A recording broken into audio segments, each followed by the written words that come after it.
ঘামে তোর গেঞ্জিটা ভিজা, চুলের মধ্যে হাত দিলে মনে হয় তোর চুলের প্রতিটা গোড়া ভিজা। এই পানিগুলো আমি আল্লাহ তাকাই না গো, যখন দেখি তুই কোন রকম ভাবে চোখের পানিটা ছেড়ে দিয়া বলস তুমি মাওলা মাফ করে দাও বান্দারে,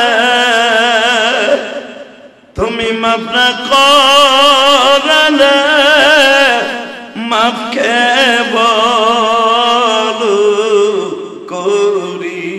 আমার নবীর আদর্শ যারা বলেন আলেম ওলামা রাজনীতি বোঝে না, আলেম ওলামা তো এই হাদিসগুলো জানে বাবা। কিন্তু পৃথিবীর শ্রেষ্ঠ প্রেসিডেন্টের নাম হলো মুহাম্মদুর রাসূলুল্লাহ।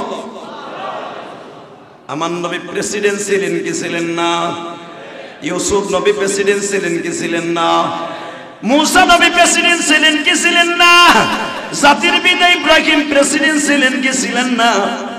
যখনই আলেম ওলামা দেখবেন মেম্বার চেয়ারম্যান ইলেকশন করতে যায়, অনেক লোক টিটকারা মারে আর কয় হুজুর গাওয়ার রাজনীতির কি দরকার? আরে বেটা, রাজনীতি যদি করতেই হয় এই মেম্বারে বসে একমাত্র রাজনীতি রাজনীতি একমাত্র আলেম ওলামাদের জন্য। জানে না বানাইলে দুনিয়ার কিচ্ছু বানাইতেন না। এই মানুষটা শুধু একমাত্র আল্লাহর দ্বীন প্রতিষ্ঠার জন্য, ক্ষমতার জন্য নয়। ক্ষমতা লোভী আমার নবী ছিলেন না। আল্লাহ নিজে আমার নবীর প্রেসিডেন্ট ঘোষণা দিলেন, সারা দুজাহানের বাদশা ঘোষণা দিলেন। বিশ্ব নবী দুজাহানের বাদশা। আঙ্গুল ইশারা করলে কাবা ঘরের পাশে যত জুরহুম গোত্র আছে, যত বেঈমান গুলা আছে, আঙ্গুলের ইশারায় খতম হয়ে যাইত। একা ওমরই ফাইনাল করে লাইতো মিয়া। 4 দিন পর্যন্ত নবীর কাবা ঘরের পাশ দিয়ে ঘুরছে, ভালো করে বুঝছেন। 4 দিন পর্যন্ত নবী ঘুরতাছে। হঠাৎ করে দেখে একটা 2জন মানুষ কাবা ঘরের থেকে ফ্যামিলি লইয়া, মহিলাকে মতো ওড়না পইরা বোরকা গায়ে দিয়া বাইরে হয়ে যেতেছে মক্কা থেকে। আব্বাস বলে ভাতিজা, আমি যদি কালেমা পড়ি আল্লাহ কি মাফ করবনি? নবী আমার আয়াত কানা বললে বানা কুল ইয়া ইবাদিয়াল্লাযীনা আসরাফু আলা আনফুসিহিম লা তাকনাতু মির রাহমাতিল্লাহ। সাসা, মানুষের চাইতে আমার মাওলায় দয়ালু বেশি। যত অন্যায় করছেন সব অন্যায় আল্লাহ মাফ করে দিবে যদি তার দরজা থেকে না সরেন। আব্বাস বলে ভাতিজা, আমি আগের থেকেই জানতাম তুমি মক্কা দখল করবা। আমি আগের থেকে প্রিপারেশন নিয়ে নিছি, যদি ভাতিজা দখল করে আমি সেদিন কালেমা পড়বো। যাও, আমি কালেমা বললাম, আল্লাহ যদি আমরা মাফ করে দেয়, আমার কালেমা বললাম। আমার নবীকে আবু সুফিয়ান বলে, আপনার কি খবর? আমি তো কালেমা পড়তে পারি, কিন্তু শর্ত একটা। কি? আমার যে একটা আবু জাহেল মার্কা বউ আছে, ও তো মেনে নিব না। তোমার যে শাশুড়িটা আছে হিন্দা, ও তো যদি শোনে যে আমি কালেমা পড়ছো তো আমার মাইল লাগাইবো, কঠিন মাইল। তাহলে বোঝা গেল ওই জামানায় বড় নেতারাও বউর কাছে ধরা।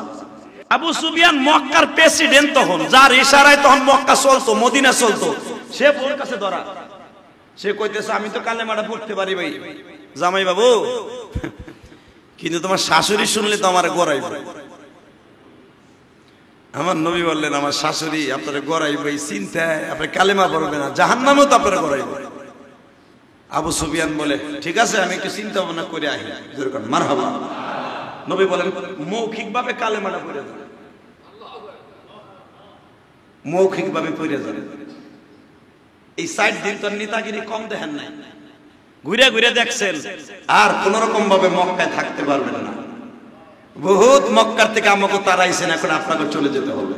তুমি ঘাম ঝরানো পয়সা দিয়ে একবার চোখের পানি ছাড়িয়ে দেখো, আমি মালিক যখন দেখবো তোমার চোখ দিয়ে পানি পড়ে, শরীর দিয়েও পানি পড়ে, ঘামের সাথে পানি পড়ে, চোখের পানি পড়ে, আমি তোমার জীবনের গুনাহ মাফ করব, জায়গাগুলো আমি নেকের দ্বারা ভরপুর করে দিব।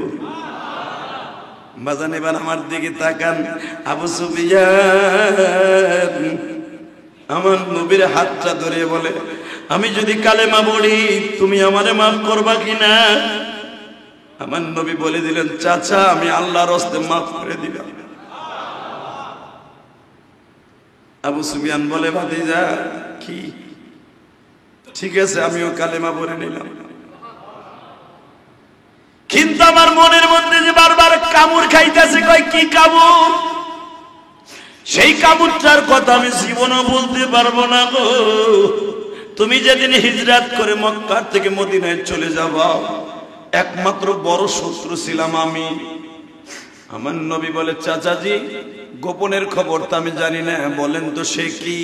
যেই ছেলেগুলা তোমার ঘরের পাশ দিয়ে দাঁড়িয়েছিল তোমাকে মারার জন্য, ওই ছেলেগুলাকে ভাড়া করছিলাম আমি আর আবু জেহেল। কিন্তু আমার বারবার মনের মধ্যে আটকে যাচ্ছে, দম বন্ধ হয়ে যাচ্ছে, আমার আল্লাহ কি আমার মাফ করবে? আমার নবী তখন বারবার বলতে যে, চাচা ইয়া আইয়ুহাল্লাযীনা আমানু তুবু ইলাল্লাহি তাওবাতান নাসুহা। বান্দা যত গুনাহ করুক, যদি অন্তর দিয়ে তওবা করে, আল্লাহর কুদরতি দরিয়ায় ঢেউ শুরু হয়ে যায়। বান্দারে বুকের মধ্যে চাইপা দরিয়া কয়, বান্দা আর কান্দিস না, ইউবাদদিরুল্লাহু সাইয়্যাতিম হাসানা। তোর গুনাহ মাফ করলাম, গুনার জায়গাটা নেকের দ্বারা ভরপুর করলাম। কেন জানোস? ওয়া কানা আল্লাহু গফুরুর রহিম।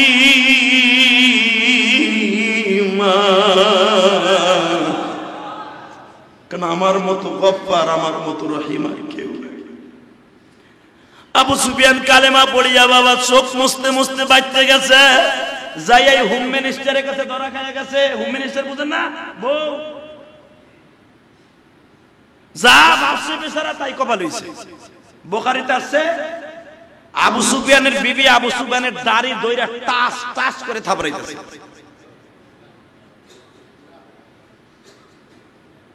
তাহলে বোঝা গেল মুসলমান হওয়ার পরে বউ রাতের মাইর খাওয়া সুন্নাত। টাস টাস করে থাপ্পড় দিছে গালের উপরে। আবু সুফিয়ান বলে, দেখ রে, আমার সেই দিন নাই। ওয়ালাল আখিরাতু খায়রুল লাকা মিনাল উলা। আমার আগের দিনের চাইতে এখনের দিনগুলো অনেক ভালো। জোরে জোরে জোরে জোরে জোরে জোরে জোরে। আগে ছিলাম পাপের অঙ্গরাজ্যে, এখন আইছে নেকের অঙ্গরাজ্যে। আমি আবু সুফিয়ান যদি আগের লেভেলে থাকতাম, তোর মতো বউরে জায়গায় গাইরে ফেলতাম এখন। কিন্তু এখন আমি মুসলমান, তুই কাফের, তুই আমার বউ নাই, এই জন্য আমি তোর গায়ে হাত দিব না। আবু সুফিয়ানের বউ কয়, ও মোর গায়ে, এই জন্যই তো তুমি একবারে বিলাই হয়ে গেছো গা। তুমি একটু আগেও কত দাপটের সাথে বোরকা পরে কইলা চলো সই জায়গা, এখন মুহাম্মাদের হাতে ধরা খায় কালেমা পড়াইছো না, তোরে খাইছে আজকে। এই কথা কইয়া থাপড়াইয়া থুপড়াইয়া একবারে তরবারি দিয়ে খুব গরমে যাচ্ছে কাবা ঘরে ভিতরে আইছে। মারহাবা বলো।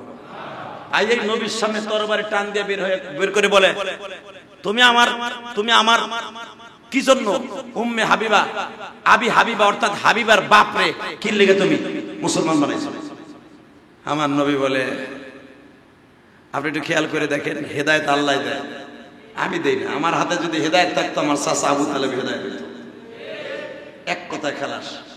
আপনার স্বামীর আমি কালেমা পড়ে না, উপরের থেকে জেনে উনি হেদায়েত দিয়েছে। এই কথাটা বলতে দেরি আছে, হিন্দার চোখ দিয়ে টপ টপ করে পানি পড়তেছে। হেদায়েত কে দেয়? জোরে বলে। এই মুসলমান কে দেয়? পাপের শাস্তি কে দেয়? রহমত কে দেয়? এটা মাথায় রাখেন। এই যে বৃষ্টি হইতেছে না, আমাকে পাপের ফসল। এই যে করুণা ভরুণা যা দেখেন, পাপের ফসল। কথা বল না কেন? হিন্দাকে খালি এইটা বললেন, যদি আমি হিদায়েত আমার হাতে থাকতো, আমার চাচার গালের মধ্যে আমি জিব্বা দিছি, আমার চাচা কালেমা করতে পারতো। আপনারাই তো জানেন, আমার চাচার মৃত্যুর সময় আপনিও গেছিলেন। আমার চাচি আবুল আহাবের বিবি, সেও গেছে। আমি পারি নাই আমার চাচারে। হেদায়েত দেওয়ার মালিক সে, আপনার স্বামীর সে হেদায়েত দিয়েছে। হিন্দার সঙ্গে সঙ্গে কয়, তাহলে আমারে বাদ হইছে কেন? তাহলে হ্যারে আমারে কালেমা পড়াইতে। আমার নবী বলে, এই তো লাইনে আইছে। হিন্দার সঙ্গে সঙ্গে তরবারিটা নবীর কদমে রাইখা কয়, কালেমা পড়ার জন্য কি কি লাগে বাবা? আমার নবী বলে, চাচি আম্মা, কালেমা পড়ার জন্য কিচ্ছু লাগে না, শুধু মনটারে রেডি করেন, আমার আল্লাহরে বাসার মধ্যে বসান, আর জবান দিয়ে পড়েন লা ইলাহা ইল্লাল্লাহ। মুহাম্মদ কিন্তু নবী কয় নাই, দেখেন হাদিসে। হযরত ওমর বলেন, আপনি তো আপনার শাশুড়ির কাছে এখন একটু গেলে যাইতে পারেন। কেন? আপনি যে বলবেন নবীর পাশের জায়গাটা আমার জন্য বরাদ্দ হবে কিনা। আমি জানি আবু বকরের পাশে আয়েশার জায়গাটা বরাদ্দ করা। বিশ্বনবী ইন্তেকালের আগে বলে গেছেন, আয়েশা রে, তোমারে আমি অল্প বয়সের নারী বানাই রেখে গেলাম, মৃত্যুর পরে তুমি আমার পাশে ঘুমাইও। আমি তোমার রুমের মধ্যে ঘুমাইলাম, আমার ইন্তেকালের পরে, তোমার ইন্তেকালের পরে তুমি আমার পাশে থাইকো। আমার নবী এই কথা বলছেন আমার ইন্তেকালের আগে বলে গেছে, আয়েশা যদি তোমার জায়গাটা কাউরে দান করতে চাও তুমি দানও করে দিতে পারবা। এই হাদিসের দ্বারা বোঝা যায়, আয়েশা তোমারে আমি তো দিয়ে গেছিলাম জায়গাটা, তুমি যদি দান করতে চাও, কেউরে যদি দান করো আমার ওমরকে দিও। নবী ইন্তেকালের আগে বলে গেছেন, যখন দৌড়ে আব্দুল্লাহ গেছে, হযরত আলী গেছে, আম্মা হুজুর আপনার অত্যন্ত দামি একজন সাহাবী, নবীর অত্যন্ত একজন প্রিয় মানুষ, এই জায়গাটা আপনার কাছে চাইতেছে, আপনি দিবেন কিনা।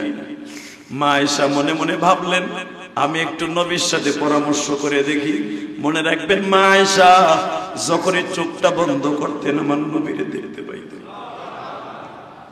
অথবা মা আয়েশা ঘুমায় গেলে বিশ্বনবী ঘুমের ভিতরে আয়েশার সাথে দেখা দিতেন। মা আয়েশা যত হাদিস ইস্তেমবাদ করতেন, অধিকাংশ হাদিস ঘুমের মধ্যে নবীর কাছ থেকে মুখস্থ করতেন। এই যে ইমাম মালিক রাহমাতুল্লাহ আলাইহি ৭০০০ হাদিসকে বর্ণনা করে গেছে বাবা, উনি কিন্তু ৭০০০ হাফেজের হাদিস ছিলেন না, উনি ৭ লক্ষ হাদিসের হাফেজ ছিলেন। মনে রাখবেন ইমাম মালিক রাহমাতুল্লাহ যখন এই হাদিসের মধ্যে কোন জিনিস লিখতে যাইতেন চোখটা বন্ধ করতেন। চোখটা বন্ধ, উনি তো নবীর বংশের মানুষ, চোখটা বন্ধ করলে নবী তার চোখের সামনে দাঁড়ায়া হাদিসের রেফারেন্সগুলো এইভাবে দিয়ে দিতেন। যেটা তার পছন্দ হইতো ওইটা উল্লেখ করতো, যেটা পছন্দ হইতো না, কিলো কল রাবির মধ্যে ভেজাল থাকতো, ওইটা উনি ইস্তেমবাদ করতেন না। তো মা আয়েশা হাদিসগুলা যেগুলা নবীর কাছে না শুনে কখনো সাহাবীদের কাছে বর্ণনা করতেন না। মা আয়েশা একটু বিলম্ব করতেছে, এদিক দিয়ে তো ওমরের জান বাইরে যেতেছে। মা আয়েশা কয়েক মিনিট পরে, কোন রাওয়ায়াতে আধা ঘন্টা, কোন রাওয়ায়াতে 15 মিনিট, কোন রাওয়ায়াতে 5 মিনিট, হযরত আয়েশা তার ভাই আব্দুল্লাহরে বলে দিছে, তুমি বলে দিও আমার জায়গাটা ওমরে দিয়ে দিছি। কেন দিছি? আমি দেখছি সারাটা জীবন আমার নবীর সাথে সে কাটাইছে। আমি আমার নবীর সাথে একজন গোলাসুট খেলার জন্য দৌড় দিছিলাম, তখন আমার নবী একবার না একাধিকবার বলছে, আয়েশা আকাশের তারকা দেখছো? হ্যাঁ দেখছি। আকাশের তারকা কত গুণে শেষ করতে পারবা? না। নবী তাআলা আমি একটা কথা জিজ্ঞেস করি, আপনি কি লিগে আকাশের তারকার কথা জিজ্ঞেস করেন? আমার পৃথিবীর কেউ গুণে শেষ করতে পারবে না। নবী আমার বলেন, আকাশের তারকা সমতুল্য সওয়াব নেক আমার ওমরের অ্যাকাউন্টে আছে। আরো জোরে কোন, আরো জোরে। তারকা যেরকম গুণে শেষ করা যায় না, আমার ওমরের নেকিও কোনোদিন গুণে শেষ করা যায় না। হযরত আয়েশার মুখটা ভারী হয়ে গেছিলেন যে আমার বাবা এত কিছু করলো আমার নবীর লেগা, হের কথা একবারও কইল না, তারকার সাথে ওমরের নামটা উল্লেখ করে দিল, তাহলে বোঝা গেল আমার আব্বারে মনে হয় আমার নবী একটু কম ভালোবাসতেছে। আমার নবী আয়েশার মুখটা একটু কালো দেখা থুতুর নিচে ভর দিয়া কয়, আয়েশা রে মনটা খারাপ হয়ে গেছে না? তোমার আব্বার নাম কেন বললাম না? তাহলে শোনো, ওমরের জিন্দেগিতে যত নেক আমল আছে আকাশের তারকার মতো, আর সারা জীবনের নেক যদি ওমরের এক পালায় দেয়, আর তোমার বাপের একটা রাত্রের আমল এক পালায় দেয়। نحمده ونستعينه ونستغفره ونؤمن به ونتوكل عليه ونعوذ بالله من شرور أنفسنا ومن سيئات أعمالنا من يهده الله فلا مضل له ومن يضلله فلا هادي له الذي أرسل رسوله بالهدى ودين الحق ليظهره على الدين كله وكفى وكفى بالله شهيدا أما بعد فقد قال الله تبارك وتعالى فأعوذ بالله من الشيطان الرجيم بسم الله الرحمن الرحيم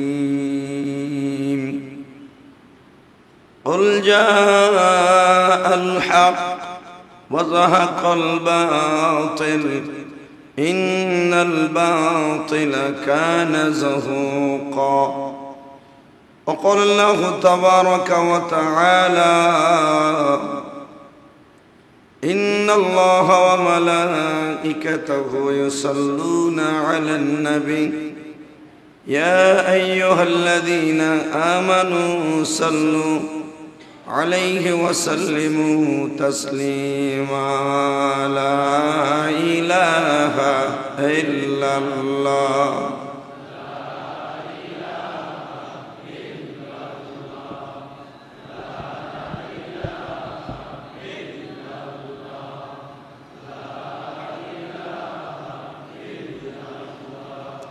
لا إله إلا الله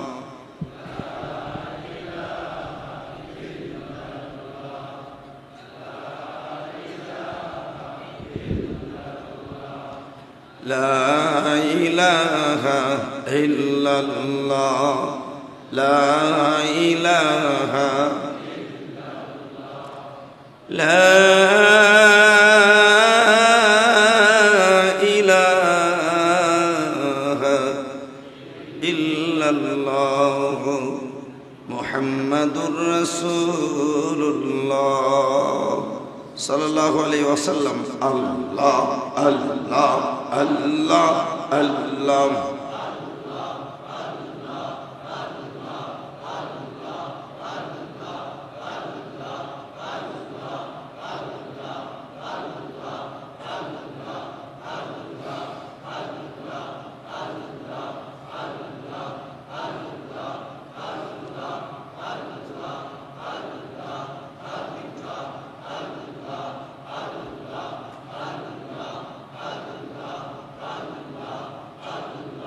الله الله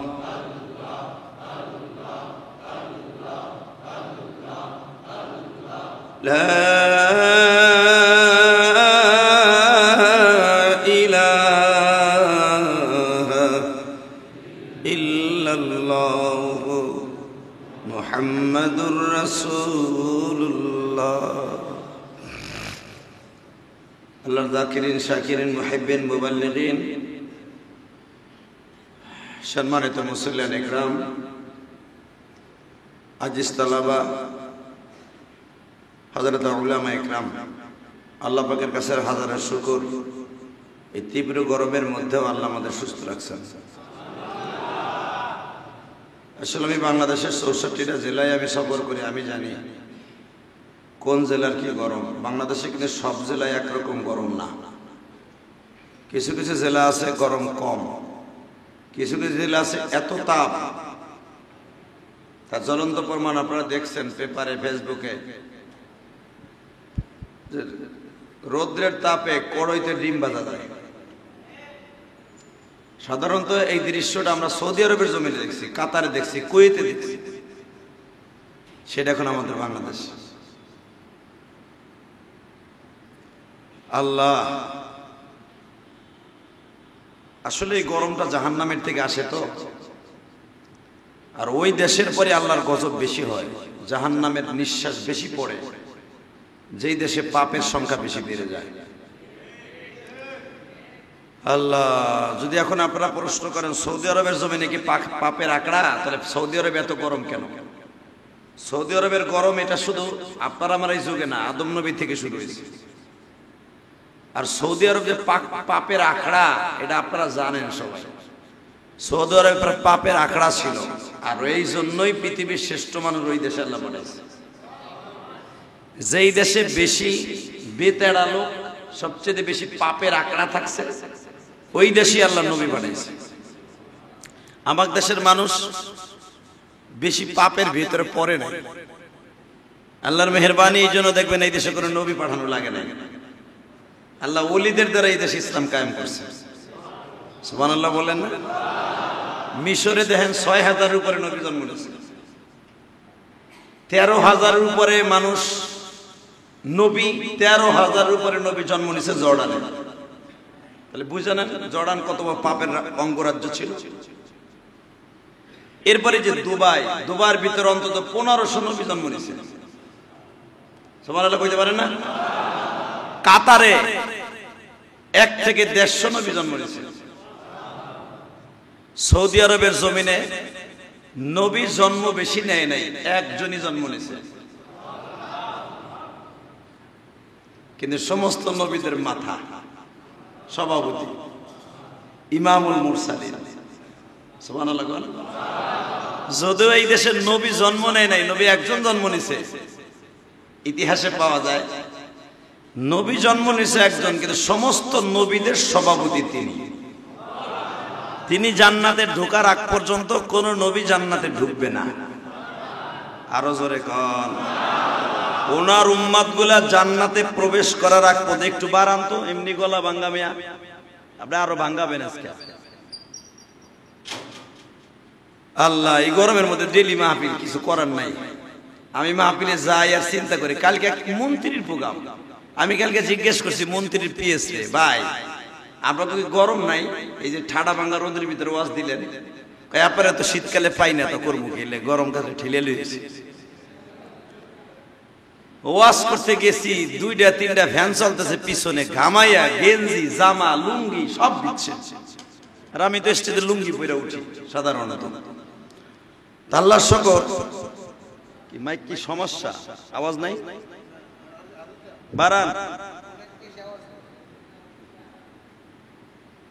আল্লাহ, এরম তো আপনি বহেন, যায়েন না কোনো জায়গায়। আগামী সপ্তাহে আপনি যেমনি খুশি চালায়েন, কিন্তু এই সপ্তাহে গলা অনেক ব্যথা। আল্লাহ আল্লাহ জোরে কোন আমিন। এত কান্নাকাটি করতেছে, আল্লাহর মনে রহমই হয় না। আল্লাহ কি তাহলে আমাদের পরে বেজার হয়ে গেছে না? বাংলাদেশে এত পরিমাণ ইস্তেসকার নামাজ, অর্থাৎ বৃষ্টির নামাজ, আমি আমার জীবনে দেখিনি।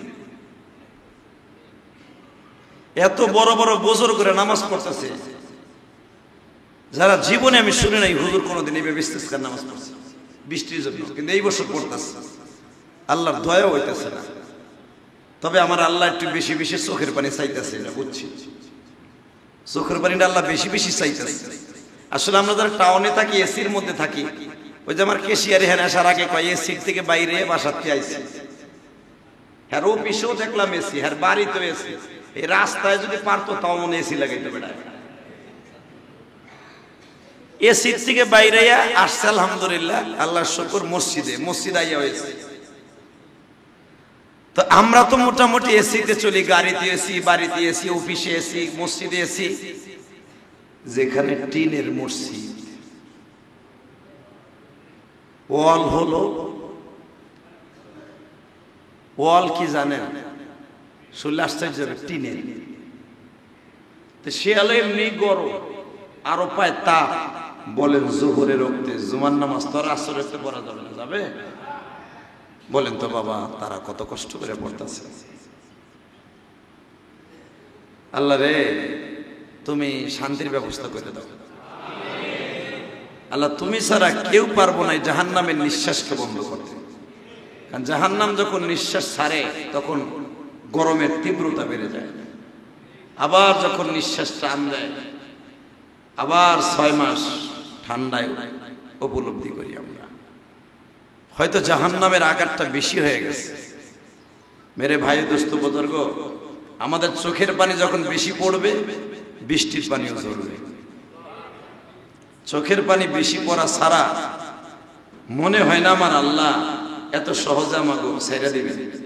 কারণ বৈশাখ মাসে ঝড় বৃষ্টি হয় না, এটা কল্পনার বাইরে।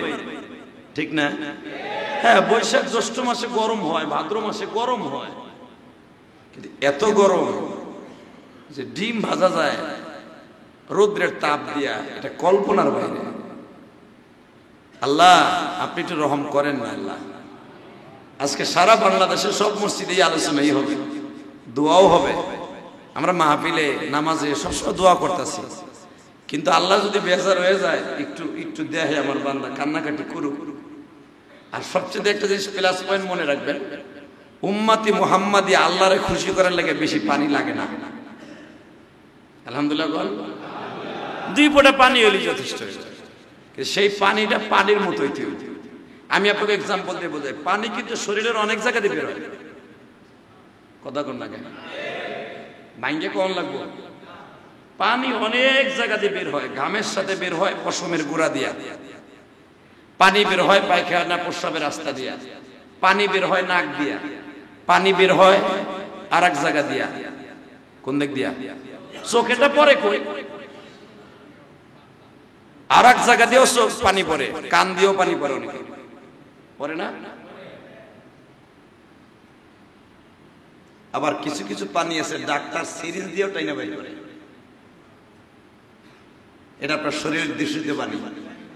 ডায়ালিসিস যাকে বলা হয়, কিডনির থেকে বের হরে, হার্টের থেকে বের হরে, আবার মাথার থেকে বের করে, আবার দেখা গেছে মস্তিষ্কে পানি জমছে সেখান থেকে বের করে, বিভিন্ন জায়গার পানি আছে, কিন্তু কোন পানির কথা মাওলাই কারীম কয় নাই। একটা জায়গার পানির কথা কইছে, কোন রকম ফেলবি তোর জীবনের গুনাহ মাফ করবি। قل يا عبادي الذين أسرفوا على أنفسهم لا تقنطوا من رحمة الله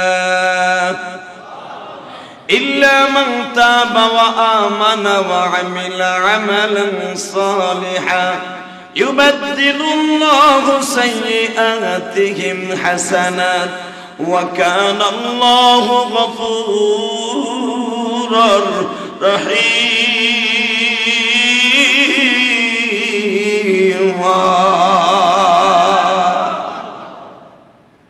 এই পানি লাগবে। বান্দা তুই ঘামাস, কাজ করস, আমি দেখি তোর লুঙ্গিটা ভিজা, ঘামে তোর গেঞ্জিটা ভিজা, চুলের মধ্যে হাত দিলে মনে হয় তোর চুলের প্রতিটা গোড়া ভিজা। এই পানিগুলো আমি আল্লাহ তাকাই না গো, যখন দেখি তুই কোন রকম ভাবে চোখের পানিটা ছেড়ে দিয়া বলস তুমি মাওলা মাফ করে দাও বান্দারে, তুমি মাফ না করলে মাফ কে বলো করিবে ইল্লা মান তাবা ওয়া আমানা ওয়া আমিলা আমালান সালিহা। যখন আমি দেখি তুই তওবার নিয়ত করে আমি আল্লাহর কাছে কান্নাকাটি করে বারবার বলতেছ তুমি মাফ না করলে আমার কে করবে, তখন আমার মায়া লাগে যায়। তখন আমি কি কই জানোস, ইউবাদদিলুল্লাহু সাইয়্যাতিন হাসানা, যা তোরে মাফ করলাম তো করলামই, তোর জীবনের যত টন গুনাহ মাফ করছি তার চাইতে 10 টন বেশি আমি নেকের দ্বারা ভরপুর করে দিয়েছি। এই একটা গুনার ওজন কত আপনি জানেন? তাফসীরে জালালাইন শরীফের মধ্যে আসছে, একটা গুনাহ যদি আমার আল্লাহ ওজনে পরিণত করে পৃথিবীর কোন ভূখণ্ডে ছেড়ে দেয়, ওই জমিন জাহান্নামের ছাদ পর্যন্ত চলে যাবে। একটা আপনি তো মনে করেন একটা গুনাহ এটা কোনো ব্যাপার না। যারা দাড়িগুলা ডেলি চাচ্ছেন, দাড়ি সাধারণ বুঝাই দেয় আপনারে দিয়ে, যারা দাড়িতে খুল লাগান, এই যে জুমার নামাজটা পড়তে আইছেন একবারে ক্লিন শেভ করে আইছেন, মনে হয় আপনি একবারে হিজলে আপনার শরীরে কোনো কিছু হয় নাই। এ কথা কন না কেন? এ লজ্জা লাগে না মুসলমানের বলা? আবার বৃষ্টি চাও কান্নাকাটি করো। সকালবেলা যখন দাড়িতে হাত দেন, ইমাম আবু হানিফা রাহমাতুল্লাহ বলেন যে যখন মুসলমান দাড়িতে খুল লাগায় তখন আমার নবী রওজায় বইয়া কাঁদে, আমার নবী রওজায় বইয়া কাঁদে। আর নবীর কান্না দেখে বুঝি তোমার আল্লাহ ভালো খাওয়াইবা, তোমার দেশে পাপ দিব না। কি সুন্দর শ্বাসে রে বাবা রে বাবা, হাতে বাজলেও কাম হইব না, হাতের মধ্যে বাজলো কে, করাতের মতো বাজে। ওরে বাবা রে বাবা, আমি আল্লাহর কাছে দোয়া করি, আল্লাহ কি লেগে মেহমদা বানাইলো না, কি লেগে শরীরের মধ্যে আল্লাহ পছন্দ দিছে। তাহলে বুঝা লইতা যে শরীরে পছন্দ না থাকলে তোমার কেমন দেখা যায়। কথা কম না, যারা ক্যান্সারের রোগী থেরাপি যখন তারে লাগানো হয় দেখবেন শরীরের পশম সব পড়ে যায়। দেহে নেই লোকটা কি করে জানেন, জীবনে টুপি মাথায় দেয় নাই, হে টুপি মাথায় দেয়। কত সত্য না মিথ্যা? কে তখন তুমি মাথায় দাও কে? ও খারাপ হয়ে যায় না, তুমি তখন টাকলা মুরাদ হয়ে গেছো। এই মুসলমানের পোলা ভালো করে বুঝো, তখন তুমি টুপি মাথায় দাও খারাপ দেখা যায়। অনেক মহিলা মাথায় কাপড় দেয় না, ক্যান্সারে কাঁদে, চুল মূল যখন উঠে গেছে গা তখন দেখবেন বাবারে টুপি লাগায়, বোরকা লাগায়, হিজাব লাগায়। কতক্ষণ না কেন? আল্লাহ কয় তুই যখন নিবি না তোর এইভাবে নয়। মনে রাখবেন, একজন ভালো নামাজি মানুষের কোনোদিন ক্যান্সার হবে না। যদি কন্তলে কি অনেক নামাজি তো আছে আলহামদুলিল্লাহ, তাকে ক্যান্সার হয়, ডায়াবেটিস হয়, তাকে হয় কেন? মনে করবেন তার এইগুলো হয় একমাত্র কারণে তার জীবনের গুনাহ মাফ করাবার জন্য হয়। আল্লাহ আমাদেরকে হেফাজত করুক, জোর করে আমিন, আরো জোর করে আমিন।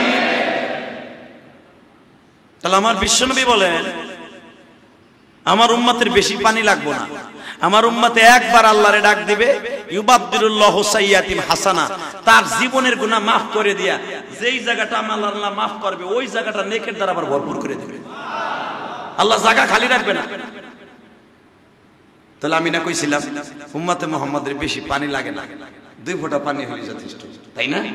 যেরকম আমি আপনাকে एग्जांपल দিয়ে দেই, কুল ইয়া ইবাদিয়াল্লাযিনা আসরাফু আলা আনফুসিহিম লা তাকনাতু মির রাহমাতিল্লাহ। আল্লাহ এই আয়াত যখন নাযিল করে ফাতে মক্কার আগে, যেরকম মারহাবা, ফাতে মক্কার আগে এই আয়াত নাযিল হলো। তখন তো আমার নবী মদিনায়, তো নবী মক্কায় আসলেন 10,000 সাহাবী নিয়ে রমজান মাসে উমরা করার নিয়ত করে, আপনারা জানেন। যখন 10,000 সাহাবী নিয়ে আসছে নবী বললেন তোমরা যে রোজা রাখার দরকার রোজা রাখো, কেউ রোজা ভাঙতে পারলে ভাঙতে পারবা, কারণ মুসাফির অবস্থা রোজা রাখা বাধ্যতামূলক না। তো নবীর সাথে থাইকা কোন সাহাবী কি রোজা ভাঙিয়ে লাইব? আরে বাবা রে বাবা, কেউ যদি রোজার মাসে একটা রোজা ছাইরা দেয়, রোজা ছাইরাও দেয়, মনে রাখবেন তার সারা জায়েজ আছে। মুসাফির অবস্থায়, অসুস্থ অবস্থায় রোজা ছাইরা দিতে পারবেন, কিন্তু সুস্থ হওয়ার পরে যদি সারা জীবন রোজা রাখেন, একটা রোজার কাজা আপনি সারা জীবন রেখেও শূন্যস্থান পুরো করতে পারবেন না, এত দাম। সাহাবা একরাম তো জানে যে রোজার নবী কইছে ছাইরা দিলে দিতে পারো, রাখতেও পারো, ছাড়তেও পারো, কিন্তু কোন সাহাবী রোজা ছাড়ে না। নবী মক্কায় ঢুইকাই কিন্তু কাবা ঘর দখল করে নাই। মক্কায় ঢুইকাই আপনারা জানেন ইন্না ফাতাহনা লাকা ফাতাহাম মুবিনা, এই সূরা ফাতাহার মধ্যে দেখবেন আমার রাসূল 3-4 দিন খালি মক্কার পাশ দিয়ে ঘুরছে, মক্কার পাশ দিয়ে ঘুরে ঘুরে ভিজিট করছে, অবজার্ভ করছে যে আমি যে এত বছর নাই মক্কায়, দেখি মক্কার অবস্থা কি। আর নবী যখন ফাতে মক্কা করে তখন চলে এরকম গরমের দিন, মারহাবা বললেন না? কিসের দিন? ঠাটা ভাঙ্গা গরম মিয়া। মক্কায় যেখানে আপনি এখন তপ করেন, এটা তো মার্বেল পাথর, তাজা মার্বেল পাথর, এর ভিতরে 50 টনি 100 টনি এসি দিয়া ওই পাথরটা ঠান্ডা করার জন্য নিচে বাতাস দেয়। আপনি আজও বন্ধু শুনছেন মক্কার কোন পাথর গরম দেখছেন? কিল্লিগা রাস্তা গরম, পাথর গরম হয় না কেন? তার মানে কাবাগরের হেরেমের চারদিকে প্রায় 2 কিলোমিটার লইয়া এমন বড় বড় এসি লাগানো, 24 ঘন্টা এসির বাতাস দেয় পাথর গুলো, যেন হাজিদের কষ্ট না হয়। মারহাবা। এত গরম, এত রৌদ্র, ওই পাথর ঠান্ডা গরম হয় না, কারণ নাকি শান্তির জন্য ওই দেশের সরকার এটা করে রাখছে। আর নবীর যুগে তার এসি ছিল না ভাই। আমার নবী 3 দিন প্রথম কাবা ঘরের পাশ দিয়ে ঘুরছে, কে কোন অবস্থায় আছে আগে আত্মীয় স্বজনের খবর লইছে। আর আমাদের রাজনীতি কি? আওয়ামী লীগ যেদিনকে দেখবেন পোল্ট্রি খাইব, বিএমপি যেদিন আইব ওরা ভাব বুঝে 1 সপ্তাহ আগের থেকে বাম্বু বানাইবো, বাম্বু। কতক্ষণ না কেন? চাইনিজ কুড়াল ভাড়া করে আমরা এক চান্দু ঘরে হুব বাবা আওয়ামী লীগ এলারা একটা ওভার বানাবো, বাড়ি বুড়ি সাইরা বাড়ি তালা মরে তুই বউলে যে আর গ্রামে যে বাড়া থাউন লাগবে কথা কর না কে আমাদের দেশের রাজনীতি। আবার বিএনপি এলারও যখন ছাড়ছিল খালদাপা আমলি গেলারা ওই কায়দা করছে, একটারও 3 মাস পর্যন্ত বাড়িতে ঢুকতে দেয় না, দোকানেও ঢুকতে দেয় না। তবে তুলনামূলক যে যা করুক না কেন মনে রাখবেন এই রাজনীতি রাজনীতি না, এটা হলো পেট নীতি। রাজনীতি ছিল আমার বিশ্বনবীর কাছে। যেই দেশ থেকে নিজের মায়ের দেশ থেকে পালায়া গেছে, পালায়া রাতের অন্ধকারে মাইরা ফেলাবে, পালায়া গেছে আমার নবী। আবু বকর 41টা দোকান মেসপেলার মধ্যে ফেলাইয়া চলে গেছে। হযরত ওমর 250-র মতো দোকান ছিল ওমরের, সব ফেলাই থুইয়া রাতের অন্ধকারে গেছে। কি উচিত ছিল? ফাতে মক্কা যখন হইছে পিডে আগে তরবারি তো 2টা থাকতো ওমরের এখানে। ওমর যদি এইভাবে মারতো, এক একটা নারী বুড়ি জমিনে পড়ে যেত, এমনি মারতো, নারী বুড়ি জমিনে পড়ে যেত, এত ধারালো তরবারি। ওমর ঢুকলেন, ফাতে মক্কা করলেন, নবীর কাছে তো প্রথমে পারমিশন ওমর চাইছিল, হুজুর আগে যাই দেখি আমার দোকানপাট ঠিক আছে কিনা। নবী বলে কি তুমি দোকানপাট দেখতে আসছো না কাবা ঘরটা দেখতে আসছো? ওমর চুপ হয়ে গেলেন। ইয়া রাসূলুল্লাহ, আমি দোকানপাট দেখতে আসি নাই, দোকানপাট দেখতে যদি আসতাম তাহলে কি আর রাতের অন্ধকারে বিশ্বনবীর লেগে মদিনে যে খয়রাত করে খাইতাম, চান্দা উঠে খাইতাম? আপনার ঘরে পাক হয় নাই, আমার ঘরে পাক হয় নাই, আবু বকরের ঘরে পাক হয় নাই। নবী বনি আওস আর খাজরাজ বংশের থেকে আপনি চান্দা তুলে আমাকে ফ্যামিলি চালাইছেন। হালাকি আমার 250 দোকানের ভাড়া আবু জেহেলের বাহিনী খাইছে। তাহলে যদি দোকানের চিন্তায় না আইসা থাকো, আমি নবী যা কই তাই করো। তুমি ঘুরে ঘুরে দেখো তোমার আত্মীয় স্বজন কেমন আছে। আমার নবীর আদর্শ যারা বলেন আলেম ওলামা রাজনীতি বোঝে না, আলেম ওলামা তো এই হাদিসগুলো জানে। বাবা, পৃথিবীর শ্রেষ্ঠ প্রেসিডেন্টের নাম হলো মুহাম্মদুর রাসূলুল্লাহ। আমার নবী প্রেসিডেন্ট ছিলেন কি ছিলেন না? ইউসুফ নবী প্রেসিডেন্ট ছিলেন কি ছিলেন না? মুসা নবী প্রেসিডেন্ট ছিলেন কি ছিলেন না? জাতির পিতা ইব্রাহিম প্রেসিডেন্ট ছিলেন কি ছিলেন না? যখনই আলেম ওলামা দেখবেন মেম্বার চেয়ারম্যান ইলেকশন করতে যায়, অনেক লোক টিটকারা মারে আর কয় হুজুর গাওয়ার রাজনীতির কি দরকার? আরে বেটা, রাজনীতি যদি করতেই হয় এই মেম্বারে বসে একমাত্র রাজনীতি, রাজনীতি একমাত্র আলেম ওলামাদের জন্য।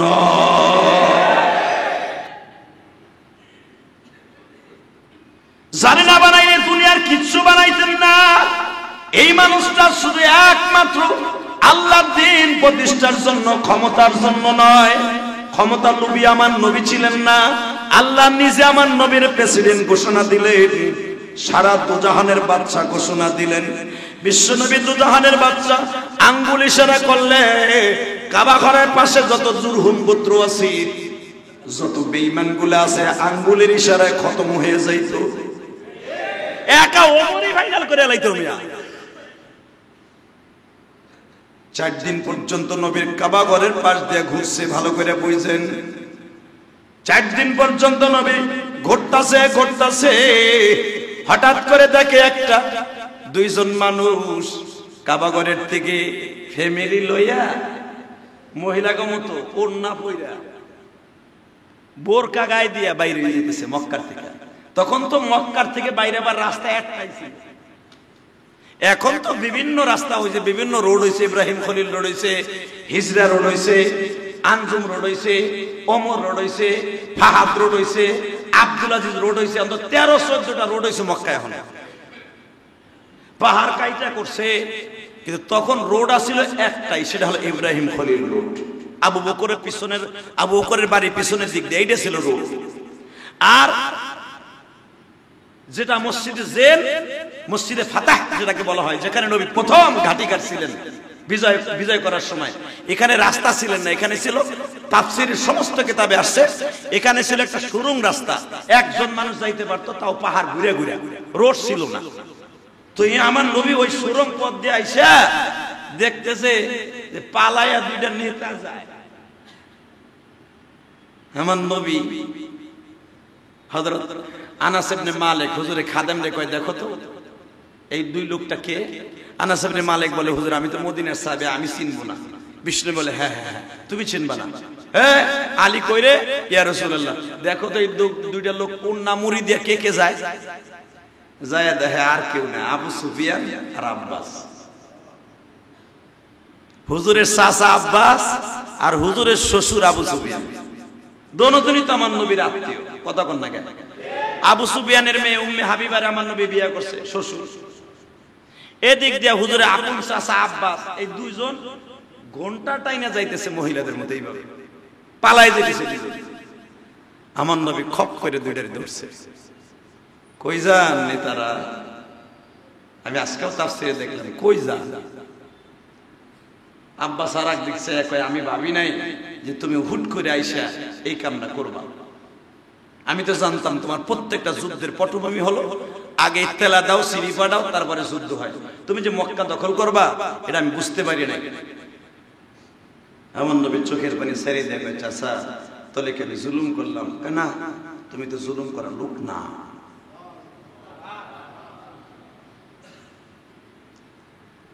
তখন আমার নবী একটা কথা বলেন, চাচা আমার উম্মতের চোখের পানির এত দাম আমার মাওলার কাছে। চাচা আপনি তো বুঝতেছেন আমার আঙ্গুলির ইশারা এখন অনেক কিছু হয়ে যাবে। আপনি আমার কলিজার টুকরা চাচা, আপনি প্রত্যেকটা যুদ্ধের ভিতরে সবচেয়ে বেশি উপকার করছেন আমার বদরের যুদ্ধে। বদরের যুদ্ধে যদি আপনি আমার আগের থেকে সিডি না দিতেন, আমি নবী বদরের টিকে থাকা অনেক কষ্ট হইত। আপনি গোপন ভাবে সিটি দিয়ে আপনি কাজ করছেন মক্কার বেঈমানদের পক্ষে, কিন্তু অন্তরিক দিয়ে কাজ করছেন আমার পক্ষে। চাচা আমি তখনই আপনারা জোর করে বদরের পরেই, বদরের যুদ্ধের পরেই, উহুদের আগে আপনারা কালেমা পড়াইতে পারতাম। চাচা কালেমা এটা জোরের জিনিস না, এটা বলের জিনিস না, মাইরের জিনিস না। চাচা যদি মাইরা কালেমা পড়ানো যেত, আপনার বড় ভাই আবু তালেব আমি কালেমা লা তাহদি মান হাবাবতা মান ইয়াহদিল্লাহু ফালা মুদিল্লা লাহু ওয়া মান ইউদিল্হু ফালা হাদিয়া লাহু। চাচা সিদ্ধান্ত নেন, কালেমা আমি পড়ব না, আপনি পড়েন, কিন্তু আপনার ভাতিজা কিন্তু মক্কা দখল করব। আপনার ভাতিজা আর মাত্র 4 ঘন্টা টাইম দিলাম আমি, আর বাগসা আমি 4 ঘন্টা টাইম দিলাম। 4 ঘন্টার ভিতরে সমস্ত বেঈমানগুলো আমার কাছে আত্মসমর্পণ করে হয়তো কালেমা পড়বে, নলে মক্কার ভূখণ্ড ছাড়বে। সুবহানাল্লাহ কইতে পারেন না? যেই রহমাতুল আলামিন এই ভাষণটা কোনোদিনও দেয় নাই, ফাতে মক্কার দিন দিছে। সময় দিলাম 4 ঘন্টা। 4 ঘন্টা আলটিমেটামের ভিতরে হয়তো কালেমা পড়ে মুসলমান হবে, তা না হলে আপনার ভাতিজা মুহাম্মাদের এই দেশ ছাইরা কোথাও চলে যাবে। আব্বাস বলে, ভাতিজা আমি যদি কালেমা পড়ি আল্লাহ কি মাফ করব নি? নবী আমার আয়াত কানা বললে বানা কুল ইয়া ইবাদিয়াল্লাযীনা আসরাফু আলা আনফুসিহিম লা তাকনাতু মির রাহমাতিল্লাহ। চাচা মানুষের চাইতে আমার মাওলায় দয়ালু বেশি। যত অন্যায় করছেন সব অন্যায় আল্লাহ মাফ করে দিবে যদি তার দরজা থেকে না সরেন। আব্বাস বলে, ভাতিজা আমি আগের থেকেই জানতাম তুমি মক্কা দখল করবা। আমি আগের থেকে প্রিপারেশন নিয়ে নিছি, যদি ভাতিজা দখল করে আমি সেদিন কালেমা পড়বো। যাও আমি কালেমা বললাম, আল্লাহ যদি আমরা মাফ করে দেয়, আমার কালেমা বললাম। আমার নবীকে আবু সুফিয়ান বলে, আপনার কি খবর? আমি তো কালেমা পড়তে পারি, কিন্তু শর্ত একটা, কি আমার যে একটা আবু জাহেল মার্কা বউ আছে, ও তো মেনে নেব না। তোমার যে শাশুড়িটা আছে হিন্দা, ও তো যদি শোনে যে আমি কালেমা পড়ছি, তো আমার মাইল লাগাইবো, কঠিন মাইল। তাহলে বোঝা গেল ওই জামানায় বড় নেতারাও বউর কাছে ধরা। আবু সুফিয়ান মক্কার প্রেসিডেন্ট, তখন যার ইশারায় তখন মক্কা চলতো, মদিনা চলতো, সে বউর কাছে ধরা। সে কইতেছে আমি তো কালেমাটা পড়তে পারি ভাই জামাই বাবু, কিন্তু তোমার শাশুড়ি শুনলে তো আমার গড়াইবে। আমার নবী বললেন, আমার শাশুড়ি আপনার গড়াইবে এই চিন্তায় আপনি কালেমা পড়বেন না, জাহান্নামেও তো আপনার গড়াইবে। আবু সুফিয়ান বলে, ঠিক আছে আমি একটু চিন্তা ভাবনা করে আহি, যেরকম মারহাবা। নবী বলেন, মৌখিক ভাবে কালেমাটা পড়ে যান, মৌখিক ভাবে পড়ে যান। এই 60 দিন তোর নেতাগিরি কম দেখেন নাই, ঘুরে ঘুরে দেখছেন, আর কোন রকম ভাবে মক্কায় থাকতে পারবেন না। বহুত মক্কার থেকে আমাকে তাড়াইছেন, এখন আপনাকে চলে যেতে হবে, আল্লাহর বর্ডার চলে যেতে হবে। আবু সুফিয়ান বলে, ঠিক আছে, মৌখিকভাবে যদি আমি কালেমা পড়ি, তুমি একটু আগে তোমার চাচারে কালেমা পড়াবার আগে বললা আল্লাহ সব গুনাহ মাফ করে দিবে। খুব চালাক ছিল আবু সুফিয়ান। যে আবু সুফিয়ানের ব্রেন সম্পর্কে সূরা আহজাবের মধ্যে আসছে, দেখবেন তাফসীরে। আবু সুফিয়ান তীক্ষ্ণ বুদ্ধির মানুষ তো। আবু সুফিয়ান বলতেছে, আল্লাহ মাফ করলো করলো বুঝলাম, তুমি করবা না। যখনই কইছে তুমি করবা না, আমার নবী দাঁড়ানো ছিলেন, বইয়া বললেন, চাচা আমার আল্লাহর নাম হলো রব্বুল আলামিন, আমার নাম হলো রহমাতুল লিল আলামিন। চাচা আমি মাফ করবো না, এটা বারবার জিজ্ঞাসা, আমি যদি মাফ করে দেই।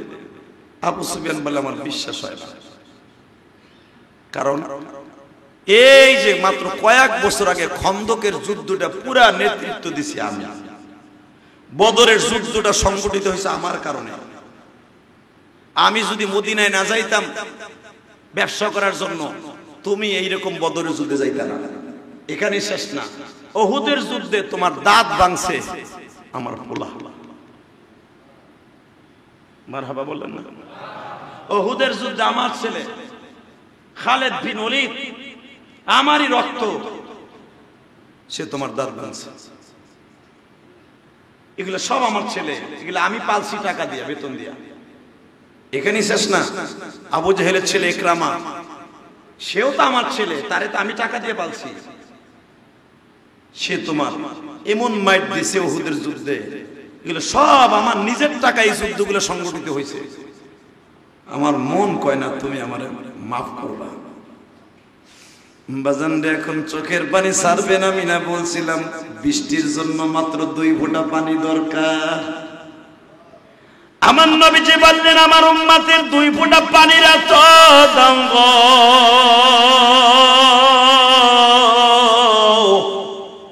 আল্লাহ সারা দুনিয়া লয় করে ফেলবে। উম্মতে মুহাম্মাদের 2 ফোঁটা চোখের পানির কাছে আমার আল্লাহ সারা দুনিয়া শুকনা পানির মতো মনে করবে।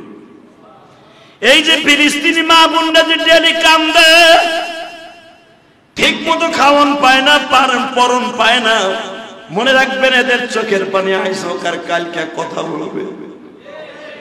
কথা বলেন না কেন? যারা গরিব মানুষ আছেন বাবা,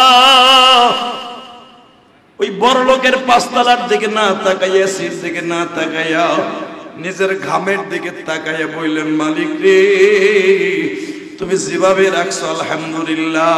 ও ভাইজান একটু লক্ষ্য করে দেখেন, অধিকাংশ বড় লোক যারা এসির মধ্যে থাকে, সব জায়গায় দেখবেন এসি, কিন্তু তার শরীরের মধ্যে অসুখ বাসা বাঁধে, হাজার হাজার টাকার মাসে ঔষধ লাগে।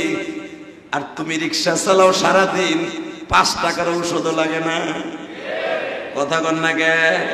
তাহলে ভালোকে তুমি একটু রিসার্চ করে দেখো, তার মাথায় ব্যথা, চোখে ব্যথা, হাড়ে ব্যথা, ডায়াবেটিসের ব্যথা, পেট ভরে খাইতে পারে না।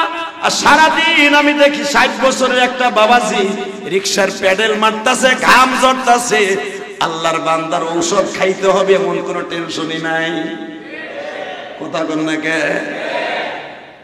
এটা আমি বলি নাই, বিশ্বনবী বলে। যায় দেখো এভারেজে সে পয়সা কামায়, তার রোগের পিছনে পয়সা খরচ হয়। তুমি পয়সা কম কামাও, তোমার ঔষধের পিছনে পয়সা দেওয়া লাগে না। আমি আল্লাহ এভারেজে সবাইরে শান্তিতে রাখছি, আলহামদুলিল্লাহ বলে। তুমি ঘাম ঝরানো পয়সা দিয়ে একবার চোখের পানি ছাড়িয়ে দেখো, আমি মালিক যখন দেখবো তোমার চোখ দিয়ে পানি পড়ে, শরীর দিয়েও পানি পড়ে, ঘামের সাথে পানি পড়ে, চোখের পানি পড়ে, আমি তোমার জীবনের গুনাহ মাফ করব, জায়গাগুলো আমি নেকের দ্বারা ভরপুর করে দিব। বাজান এবার আমার দিকে তাকান। আবু সুফিয়ান আমার নবীর হাতটা ধরে বলে, আমি যদি কালেমা পড়ি তুমি আমারে মাফ করবা কিনা? আমার নবী বলে দিলেন, চাচা আমি আল্লাহর হস্তে মাফ করে দিলাম। আবু সুফিয়ান বলে, ভাতিজা কি? ঠিক আছে, আমিও কালেমা পড়ে নিলাম। আমার মনের মধ্যে যে বারবার কামড় খাইতেছে, কয় কি কামড়? সেই কামড়টার কথা আমি জীবনও বলতে পারবো না গো। তুমি যেদিন হিজরত করে মক্কা থেকে মদিনায় চলে যাবা, একমাত্র বড় শত্রু ছিলাম আমি। আমার নবী বলে, চাচাজি গোপনের খবর তো আমি জানি না, বলেন তো সে কি? যেই ছেলেগুলা তোমার ঘরের পাশ দিয়ে দাঁড়িয়েছিল তোমাকে মারার জন্য, ওই ছেলেগুলাকে ভাড়া করছিলাম আমি আর আবু জেহেল। কিন্তু আমার বারবার মনের মধ্যে আটকে যাচ্ছে, দম বন্ধ হয়ে যাচ্ছে, আমার আল্লাহ কি আমার মাফ করবে? আমার নবী তখন বারবার বলতে যে, চাচা ইয়া আইয়ুহাল্লাযীনা আমানু তুবু ইলাল্লাহি তাওবাতান নাসুহা, বান্দা যত গুনাহ করুক যদি অন্তর দিয়ে তওবা করে, আল্লাহর কুদরতি দরিয়ায় ঢেউ শুরু হয়ে যায়। বান্দারে বুকের মধ্যে চাইপা দরিয়া কয়, বান্দা আর কান্দিস না, ইউবাদদিরুল্লাহু সাইয়্যাতিম হাসানা, তোর গুনাহ মাফ করলাম, গুনার জায়গাটা নেকের দ্বারা ভরপুর করলাম। কেন জানোস? ওয়া কানা আল্লাহু গফুরুর রহিম,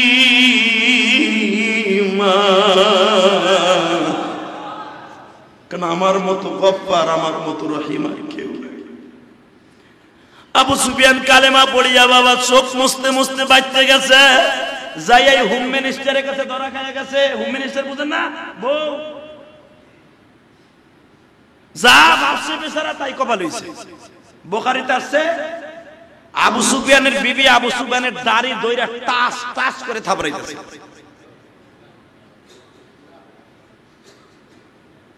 তাহলে বোঝা গেল মুসলমান হওয়ার পরে বউ রাতের মাইর খাওয়া সুন্নাত। টাস টাস করে থাপ্পড় দিছে গালের উপরে।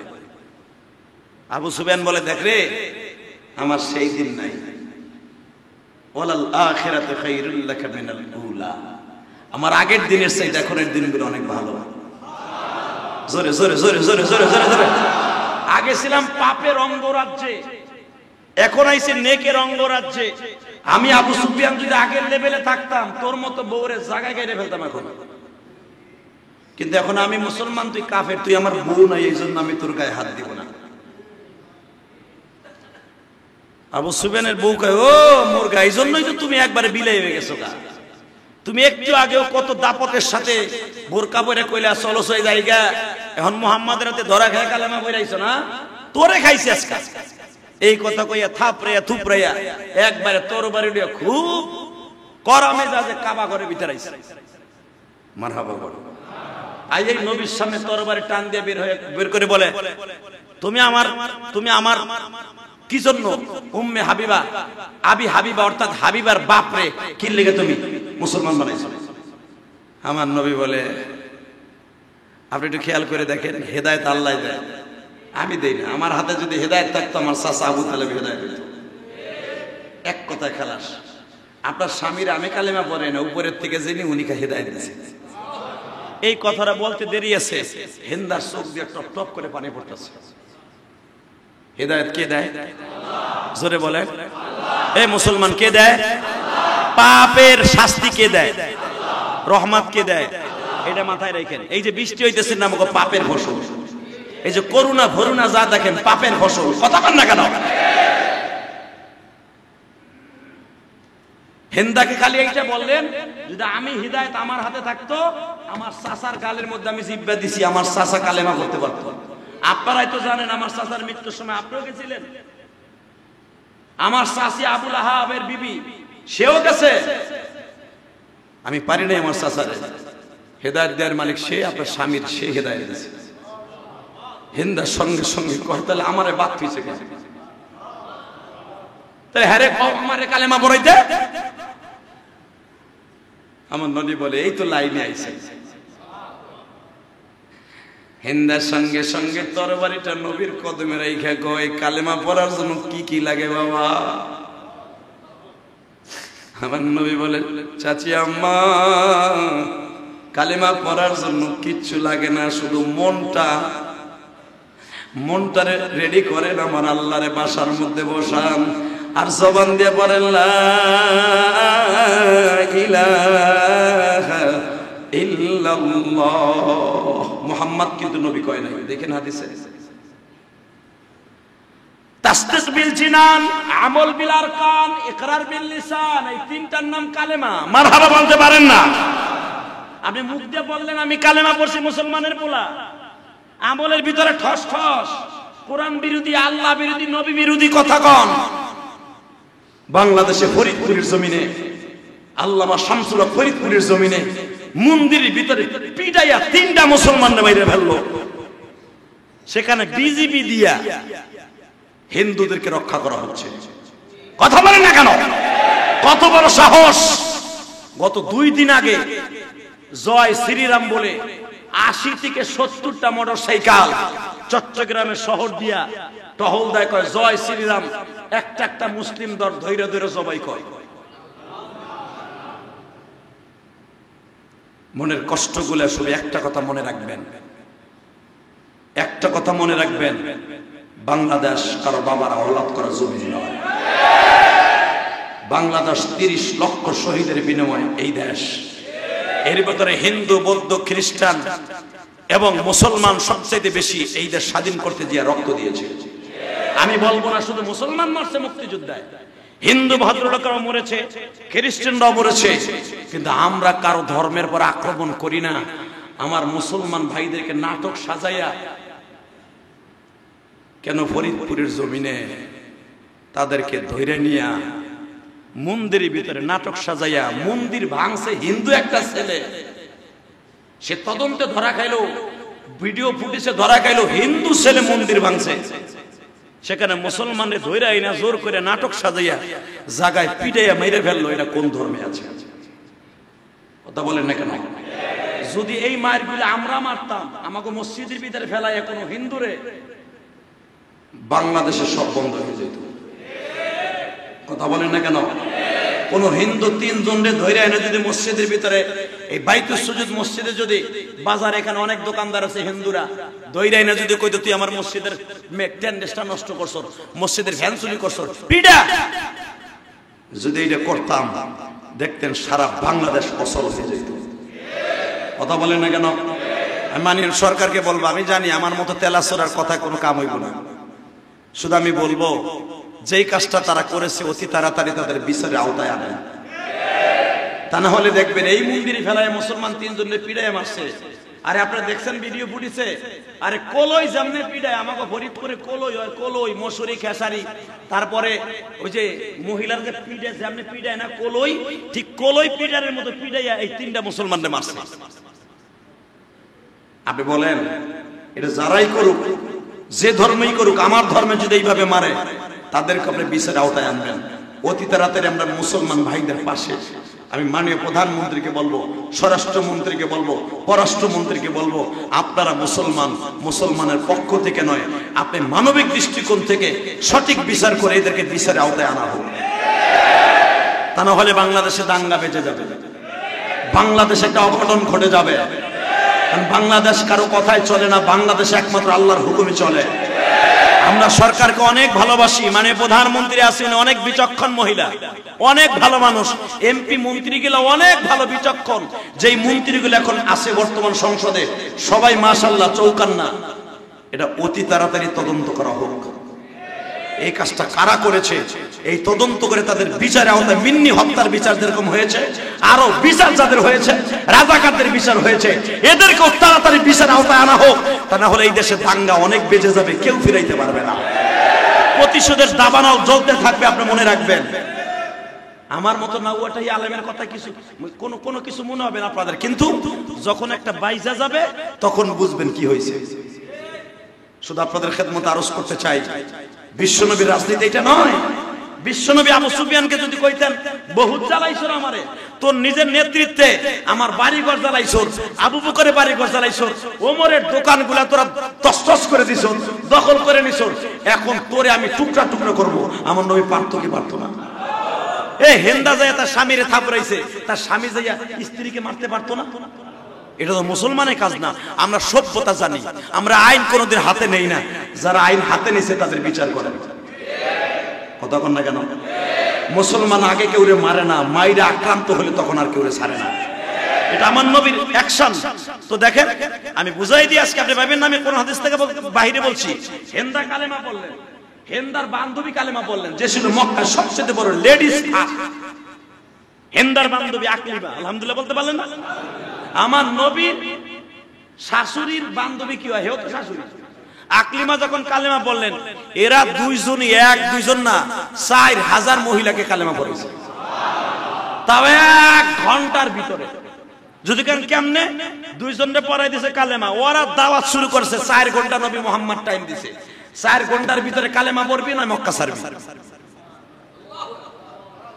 এক দাওয়াত, 4 ঘন্টার ভিতরে কালেমা পড়বি, নাহলে আমি আবু সুফিয়ান প্রেসিডেন্টের বিবি বললাম কালেমা পড়বি না মক্কা ছাড়বি, নাহলে ফাটা বাসের ভিতরে ফেলাই পিটাম।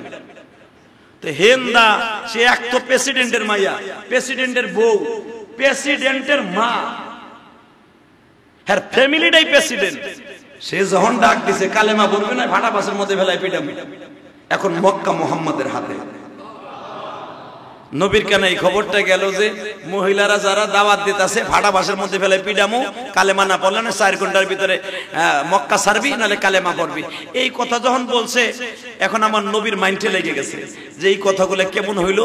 এটা তো বলবে মুহাম্মদ জালিম, মক্কা দখল করছে খুব জোর করে। এই কথা বলার সঙ্গে সঙ্গে আমার নবী সবাইরে ডাকলেন, ডেকে বললেন এটা মুহাম্মদ সাল্লাল্লাহু আলাইহি ওয়াসাল্লামের রাজনীতি না। আমার নবী বললেন, শাশুড়িরা, আমার মায়েরা, বোনেরা, আপনারা দাওয়াত ও তাবলীগের কাজ করবেন বুঝায় শুনে। যদি এরপরে না হয়, উপরের থেকে আবার একটা ডিক্লার আসবে, আমি আল্লাহর হুকুম ছাড়া কোনো কাজ করি না। বাজান রে, 4 ঘন্টা কোনো শেষ হয় নাই, 1-2 জন নয় বাজান রে, 4000-এর মতো কালেমা পড়ে মুসলমান হইলে 4 ঘন্টা পরে আমার আল্লাহর হুকুম আবার নতুন করে নাজিল হইল। আমার নবী বলে দিলেন, আমি আবার নতুন শরীয়ত চালু করলাম, আমি আরেকদিন আপনাদের জন্য বাড়াইলাম। সেই জিনিসটা হলো আবু সুফিয়ান তখন কালেমা পড়ে মুসলমান হয়ে গেছে।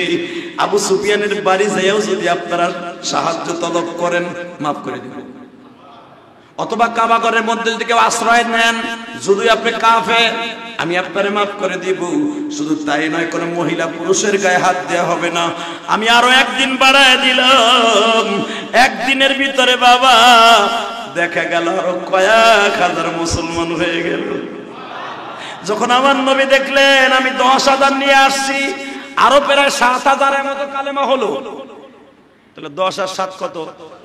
হ্যাঁ, বুখারীতে দেখেন ফয়জুল বাড়িতে 17,000, মক্কায় 17,000 কাবা হাতিমের সামনে, অর্থাৎ হেরেমের মধ্যে সব 17,000 মুসলমান দাড়ি টুপি।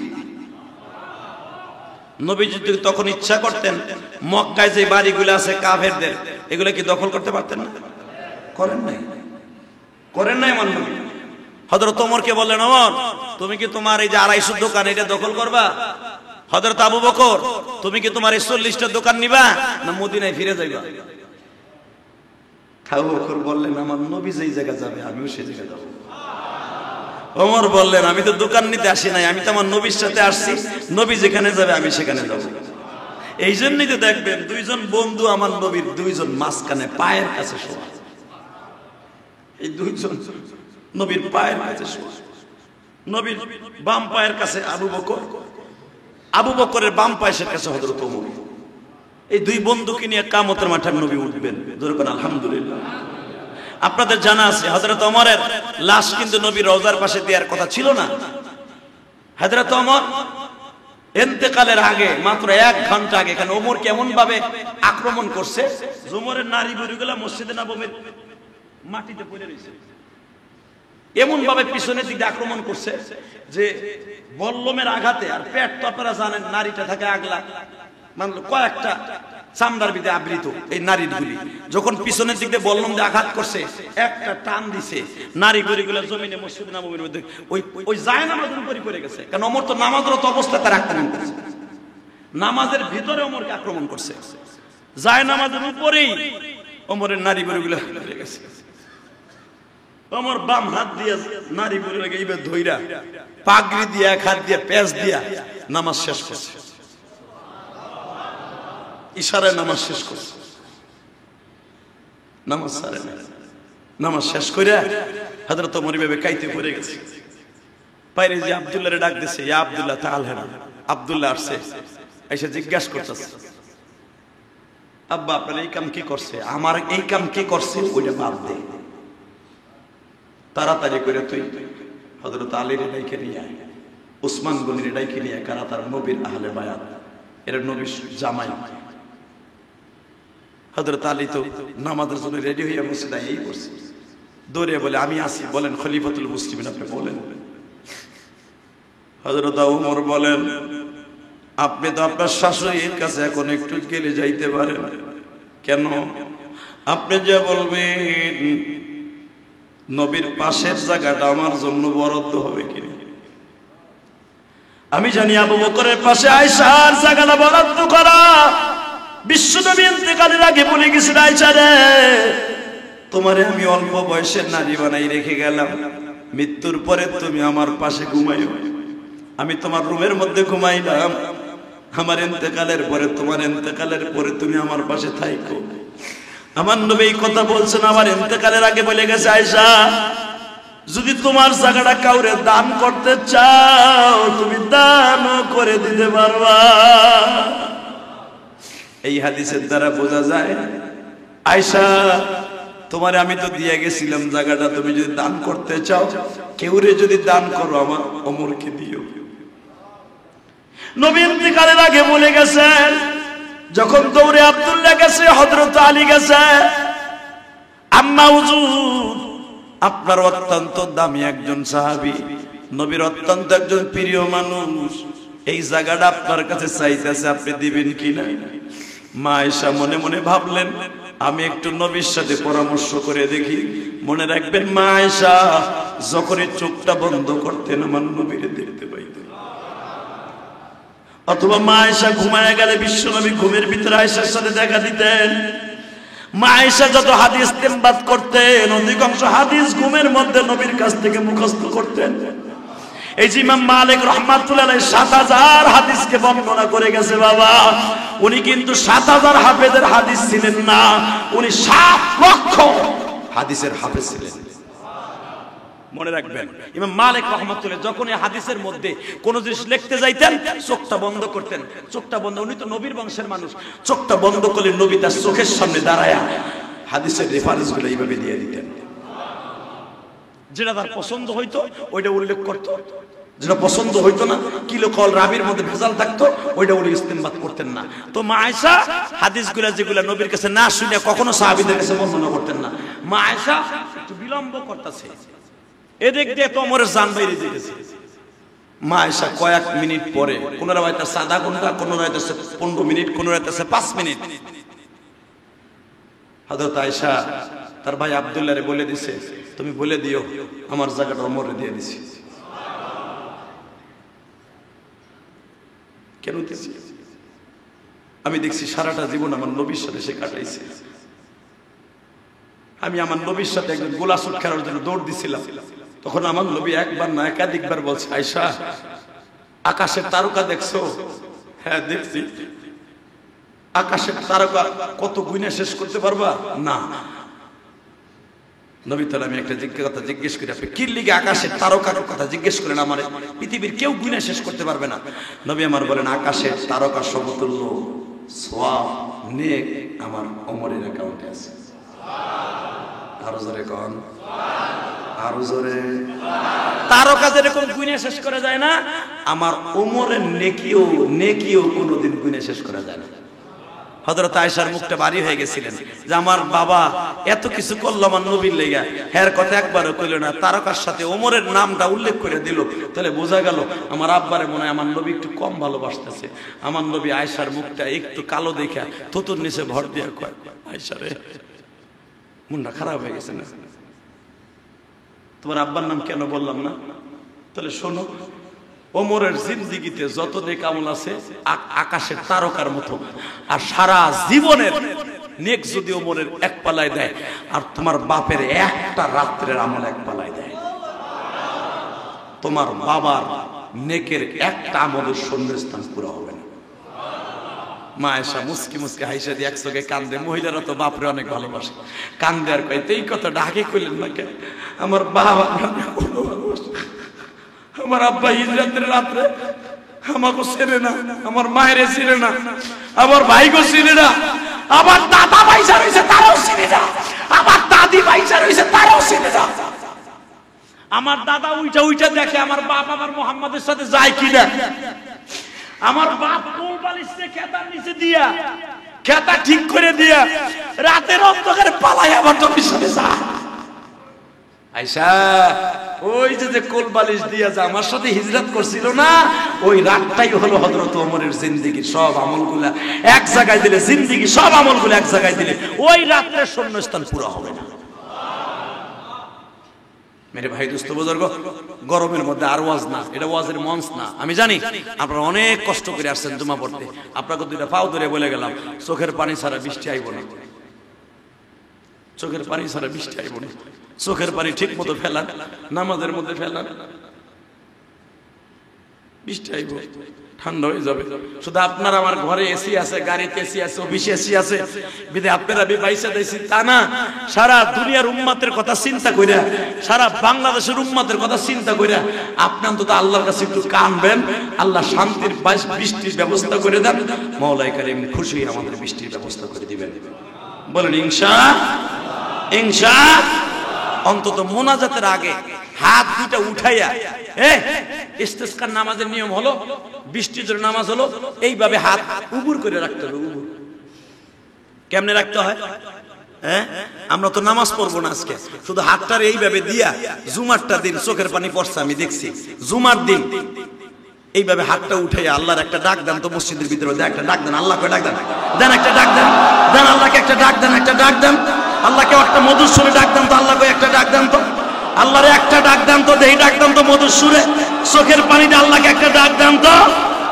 তুমি মাওলা মাফ করে দাও মুসলিমদেরকে, মাফ করিয়া রহম করো মোদেরকে। আল্লাহ আমরা জুমার আগে তোমার কাছে হাত তুলছি, তুমি আমাদের জীবনের সব গুনাহ মাফ করে দাও। আসেন তওবা করি, আস্তাগফিরুল্লাহ রাব্বি মিন কুল্লি যামবি ওয়া আতুবু ইলাইহি লা হাওলা ওয়ালা কুওয়াতা ইল্লা বিল্লাহিল আলিয়্যিল আযীম লা ইলাহা ইল্লাল্লাহ মুহাম্মাদুর রাসূলুল্লাহ। কই আপনার খাতাপত্র? গরমের ভিতরে দেরি করা যাবে না, বেড়ার আমারে বকবো। গত শুক্রবার দান বাক্সে কালেকশন হয়েছে 37,600। তাহলে কি ঈদ কাটে নাই হেন নাকি? না পকেটে পয়সা নাই? দেন, টাকা বেশি বেশি করে দেন, ইনশাল্লাহ বৃষ্টি নামবো। জনাব মোহাম্মদ আবু সাইদ সাহেবের আজ হাসপাতালে অপারেশন হবে, সকলের কাছে দোয়া চেয়েছেন। আল্লাহ আবু সাইদ ভাইকে আপনি সুস্থ করে দেন। অত্র ফাউন্ডেশনের সম্মানিত সদস্য এবং মিরপুর কাটা কাপড় ব্যবসায়ী সমবায় সমিতির সভাপতি আলহাজ আবুল হাশেম সাহেব মাদ্রাসায় সকল ছাত্রদের আজ দুপুরে খাবারের ব্যবস্থা করেছেন এবং কোরআন শরীফ খতম হয়েছে এবং আজ তার বড় ছেলের মৃত্যুবার্ষিকী। পৃথিবীর সবচেয়ে বড় করুণ ইতিহাস, বাবার সামনে সন্তানের লাশ। এটা খুব সিরিয়াস কষ্টের কথা। যেই বাবার জন্য ছেলে দোয়া চাবে, আজকে বাবাই ছেলের জন্য দোয়া চায়। আল্লাহ তার ছেলেটাকে তুমি মাফ করে দিও। মরহুম ইঞ্জিনিয়ার ফজলুল হক সাহেবের মেয়ে ফাহিমা গতকাল ইন্তেকাল করেছেন। আল্লাহ তোমার বান্দিকে মাফ করে দেন। এই গরমের ভিতরে তার কবরটাকে সুন্দর জান্নাতের ব্যবস্থা করে দেন। অত্র ফাউন্ডেশনের সম্মানিত সাবেক পাঠাগার সম্পাদক মরহুম আলহাজ শাহাদাত হোসেন গং মানুষ, সেক্রেটারি সাহেবের বড় ভাই আনিসুর রহমান সাহেব, উনি আমার এতিমখানায় তেলের জন্য, তেল এবং ডাউল, এতিমখানায় আল্লাহর বান্দা কিছু টাকা হাদিয়া দিছে। আল্লাহ তাআলা এতিমদের বরকতে বৃষ্টির ব্যবস্থা করে দেন। এতিমদেরকে যারা দান করে আল্লাহ তাদের বাবা মাকে আপনি মাফ করেন। আরো অনেকে দোয়া চেয়েছেন, মেহরবানি করে দোয়া চাই। এই কাগজ ধর। সবাই সবার জন্য দোয়া করেন, বৃষ্টির জন্য দোয়া করেন। বিশেষ করে মাননীয় সংসদ সদস্য ইলিয়াস উদ্দিন মোল্লা সাহেব দোয়া চেয়েছেন বৃষ্টির জন্য। এবং মাননীয় প্রধানমন্ত্রীর জন্য ইলিয়াসউদ্দিন মোল্লা সাহেব দোয়া চেয়েছেন। গত পরশুদিন আমার সাথে কথা হয়েছে, দোয়া চেয়েছেন। আল্লাহ তাআলা মাননীয় প্রধানমন্ত্রী সহ আরো যারা দোয়া চেয়েছেন সবাইকে যেন আল্লাহ কবুল করেন। এবং সাথে সাথে বৃষ্টির জন্য সংসদ সদস্য দোয়া চেয়েছেন, মানুষ এই দাহ এই গরম থেকে যেন আল্লাহ পাক হেফাজত করেন। আল্লাহুম্মা আমিন।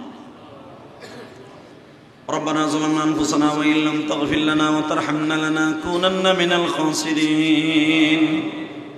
ربنا فاغفر لنا ذنوبنا وكفر عنا سيئاتنا وتوفنا مع الأبرار.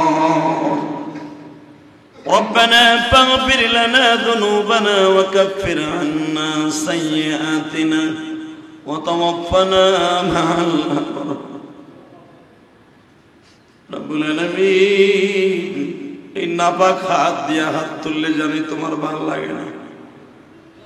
আল্লাহ, কোন ক্যান্সারের রোগীর যখন শরীরে পচিয়া যায়, ডাক্তার তারে অনেক সতর্ক হয়ে অপারেশন করে। আমরা গুনাহ করতে করতে ক্যান্সারের মতো পয়সা গেছি। আমি জানি তুমি আমাদের পরে বেজার করে ফেলছ। বেজার না করলে এইভাবে তুমি বৃষ্টি ভক্ত করে উত্তরবঙ্গে ধানের জমিন চূর্ণ বিচূর্ণ হয়ে যাইতেছে রৌদ্রে ফাটিয়া। গ্রামগঞ্জে যেখানে মাহফিলে যাই জমিন ফাটিয়া চূর্ণ বিচূর্ণ হয়ে যাইতেছে। ধানের ফোলার সময়, এখন পাকার সময়। যদি পানি না পাইব তোমার বান্দাগুলা কোথায় চাউল পাইব?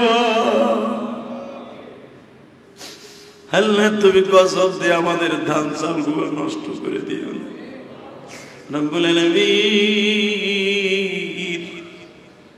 আমার বাইরা কি সৎ বাইরা খেতে যায় দেখে গাছগুলা মরে গেছে, পুষ্করণীতেও পানি নাই গো। আল্লাহ, তুমি একটু রহমতের নজরে তাকাও, মেহেরবানি করে তুমি রহমতের বারিশের ব্যবস্থা করে দাও, রহমতের বৃষ্টির ব্যবস্থা করিয়ে দাও। যাদেরকে নিয়ে হাত তুলছি আমাদের মধ্যে কার যেন মা নাই গো, কার যেন বাবা নাই। এই পৃথিবীতে গর্বে টিকতে পারি না, জানলা দরজা লাগাই দিলে, কারেন্ট চলে গেলে কত কষ্ট, কবরওয়ালারা কেমনে আছে জানি না। আল্লাহ, যারা কবরে চলে গেছে কবরটা জান্নাতের বাগান বানায় দাও। এই মসজিদের বিগত কমিটি, বর্তমান কমিটি, কাটা কাবুর সমবায় সমিতির আল্লাহ, তোমার বান্দা হাশেম ভাইয়ের কলিজার টুকরা সন্তান বাবারে রাইখে চলে গেছে। আমার মাদ্রাসায় টাকা দিয়া দোয়া চাইছে, এই মসজিদেও টাকা দিছে। আল্লাহ, হাশেম ভাইয়ের কলিজার টুকরা সন্তানটারে মাফ করে দিও, কবরটা জান্নাতের বাগান বানায় দিও। আল্লাহ, জীবনে ভুল ত্রুটি করে থাকলে মাফ করে দিও। আল্লাহ, আমাদের পাপের কারণে যদি তুমি নারাজ হয়ে যাও, তুমি রহমতের নজরে একটু তাকাও। তোমার বান্দারা মসজিদে বয়া তোমারে ডাক দিছে, তুমি না বলছো পৃথিবীর শ্রেষ্ঠ জায়গা মসজিদ? এইখানে বসে যারা তওবার নিয়ত করে দোয়া করছে তাদের মনের আশা পুরো করিয়ে দাও। আল্লাহ, যারা অসুস্থ আছে সুস্থ বানিয়ে দাও। ছোট ছোট বাচ্চাদের গরমে কষ্ট হচ্ছে তাদের সুস্থ করে দাও। আল্লাহ, বৃদ্ধ লোকের কষ্ট হইতেছে, শ্বাসকষ্ট রোগীর কষ্ট হইতেছে, আল্লাহ মেহেরবানি করে তাদের ঠান্ডার ব্যবস্থা করে দাও। আল্লাহ, আমার অনেক বৃদ্ধ বাবাজিদের কষ্ট হইতেছে, তুমি মাফ করে দাও। অনেক জায়গা থেকে দোয়া চাইছে, মানিকগঞ্জ থেকে তোমার এক পাগল দোয়া চাইছে তার বাবা মায়ের জন্য। আমার মাদ্রাসা মসজিদের টাকা দিয়ে দোয়া চাইছে, কবুল করিয়া দাও। আল্লাহ, সবাইকে তুমি মাফ করে দাও। আল্লাহ, আল্লাহ আনিস ভাইয়ের বাবা মা এবং তার ছোট্ট ভাইয়ের জন্য দোয়া চাইছে, কবুল করিয়া নাও। আল্লাহ, এমপি সাহেব দোয়া চাইছে তার বাবা মায়ের জন্য, মাননীয় প্রধানমন্ত্রী সহ আরো যাদের জন্য দোয়া চাইছে তাদের সবাইকে কবুল করিয়া নাও। আল্লাহ, এই তীব্র গরম থেকে জনগণকে তুমি হেফাজত করো মালিক। আল্লাহ, যারা অন্যায় ভাবে মন্দিরের ভিতরে ডাইকা নিয়ে আমার মুসলমান 3 জনকে শহীদ করে দিল, আল্লাহ তুমি তাদের শাহাদাতের সুদা পার করার তৌফিক দাও। আল্লাহ তাদের শাহাদাতের সুদা পান করাইয়া দাও আল্লাহ আমাদের দোয়া কবুল মঞ্জুর করিয়া নাও وصلى الله تعالى على خير خلقه محمد ونور عرشه سيدنا معهم برحمتك يا رحمن